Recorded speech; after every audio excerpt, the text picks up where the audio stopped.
Okay, if you take a look here, this is the vehicle damage table. I rolled a 4, which is immobilized. What immobilized means is that the vehicle can no longer move for the rest of the game. Now, Space Marines have a special rule for this, which I'll get into next turn.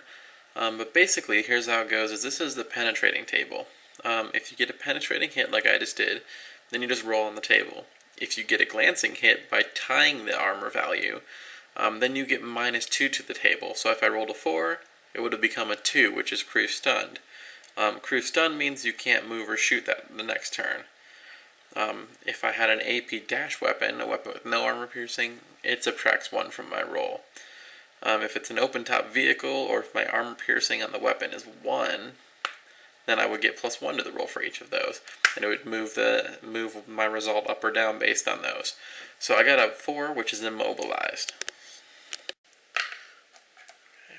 Now it's a good habit of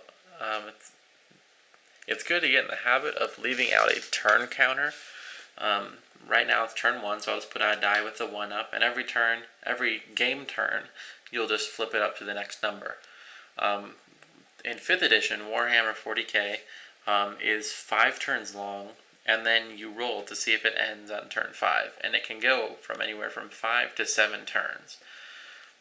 So at this point, I've done all of my shooting.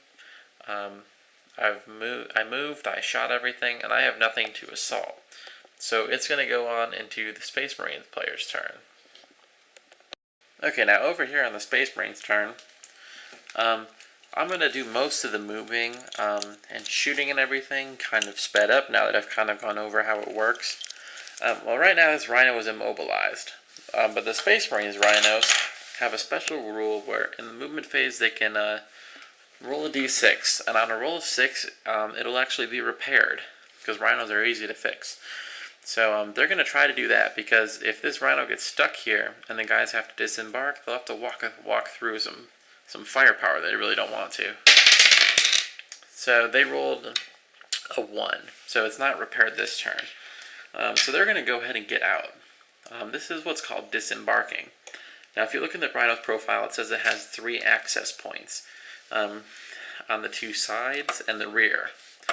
Now when you're disembarking, you just have to place your guys within 2 inches of an access point. So they all just have to be able to get out by an access point here. Now when it says within 2 inches, it really doesn't explain what they actually mean. What it means is that part of your base has to be within 2 inches, not the entire base. So for instance right here, if I were to measure from this part right here, I could place a guy. See, this guy right here, part of his base is within 2 inches, but not the entire thing, but he is legally deployed. So I could leave him there if I wanted to. Now, check in the rulebook for all the exact rules for when you can disembark and move and shoot and everything. But in this particular case, I'm going to disembark, and since the vehicle didn't move, they can do their normal move just like they could before. So these guys can move 6 inches, these guys can move 12 inches, and this can move anywhere. This can move up to 12 inches if it still wants to fire a weapon, only up to 6 if it wants to fire both of them. Which, if you are interested in learning more about what can move and fire what weapons, that's in there's a chart in the back of the book that goes over it for the vehicles moving and shooting, and there's also an entry in it in the vehicles section. And it can go up to 24 inches if it doesn't want to fire any weapons. So I'm going to go ahead and do all that movement. Okay, now here's another interesting rule. These Assault Marines, they have jump packs. And what that means is they can move 12 inches. Another thing that means is that when they're beginning or ending a jump move in difficult terrain or dangerous terrain, it counts as dangerous terrain. All of this in here is difficult terrain, but they want to get up there to assault these stormtroopers. So they're going to have to use their jump packs. If they don't use their jump packs, they can only move 6 inches.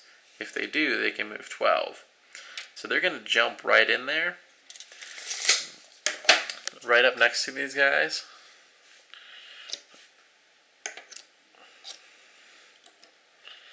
So they're all right in here. This guy here is the one with the flamer. This is the sergeant. Now, what this means, since it's difficult terrain and they have jump packs, is that it counts as dangerous terrain. Now, with dangerous terrain, when you move in dangerous terrain like they just did, you have to roll a d6 for each model that just moved in it.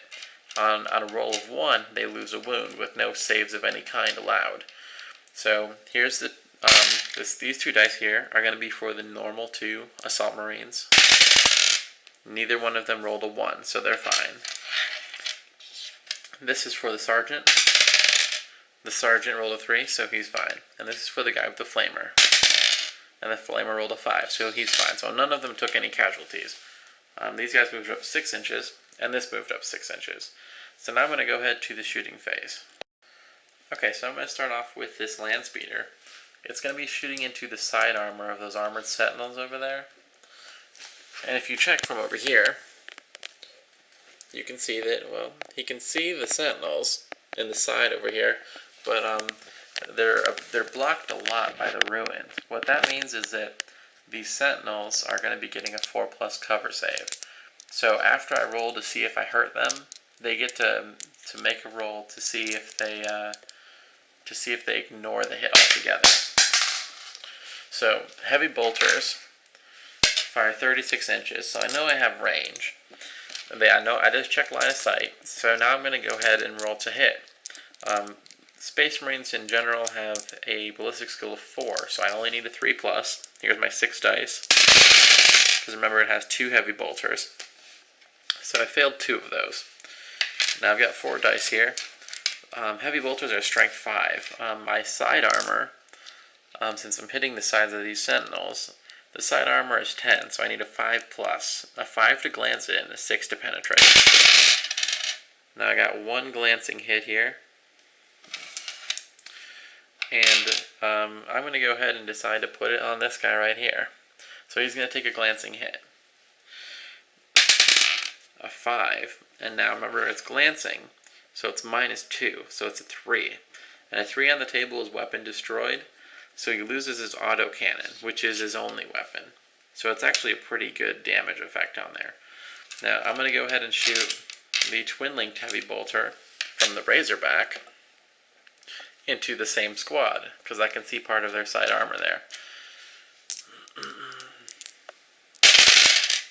This has the same ballistic skill. I failed 2 of them, and it's the same weapon, so I need a 5+, and I got nothing there.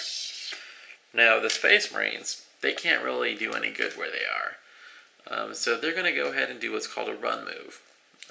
When you run in the shooting phase, you roll the d6. So they can move 3 additional inches during this shooting phase. They do this, if you make a run move, then you can't shoot that turn, and you also can't assault. So they just get to move 3 inches, and they really can't do anything else the rest of the turn. So I'm going to go ahead and move them, and then we'll go on to the assault phase.